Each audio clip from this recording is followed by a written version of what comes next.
Welcome back. In the last few steps, we discussed about a lot of resources. We created a number of resources, but none of them is secured yet. None of them is behind a user ID or password. There are multiple ways of authenticating your RESTful web services. One of the basic ways is by using something called basic authentication. Basic authentication, you would send a user ID and a password as part of your request. So only when you provide those user IDs and passwords, you'd be able to allow to access the resource. There are other advanced forms of authentication like digest authentication, where the password digest is created and the digest is sent across. So the actual password is not sent to the server.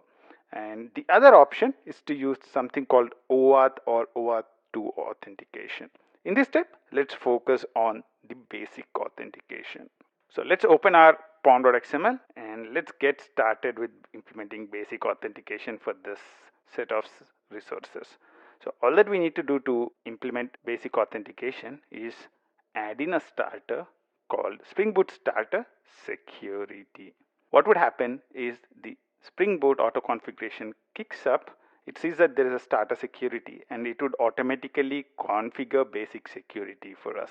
So the building of workspace is taking place. As you can see, the Spring Security code jar is getting downloaded, and you would see that a lot of other jars would get downloaded as well, which would be the dependencies that the Spring Security would need. You need to wait for a little while the project builds up, and within a few minutes it would be ready. I need to stop the server and restart it because we are adding in a new dependency. I'm restarting it now. When the server restart, you would see in the log something called using default security password.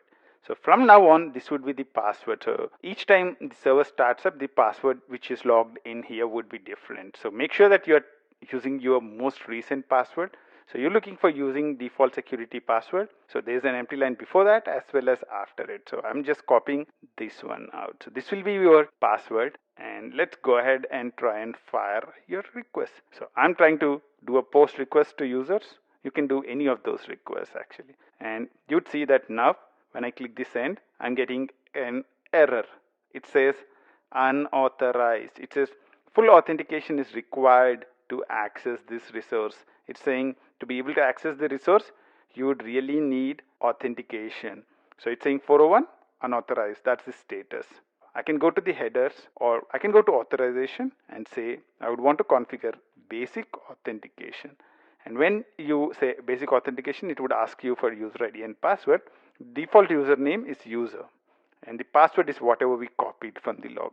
So this is what is the password, and now I'm sending the request in, and now you'd see that it's coming back with a response status of 201.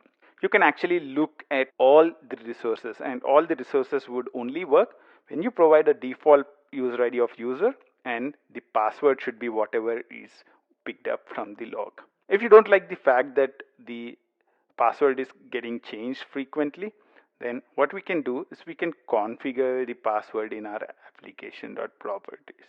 You can configure both username as well as password. So you can say security.user.name, and you can provide the username you are looking for. Let's call it username, and I'll say security.user.password. I'll say is password.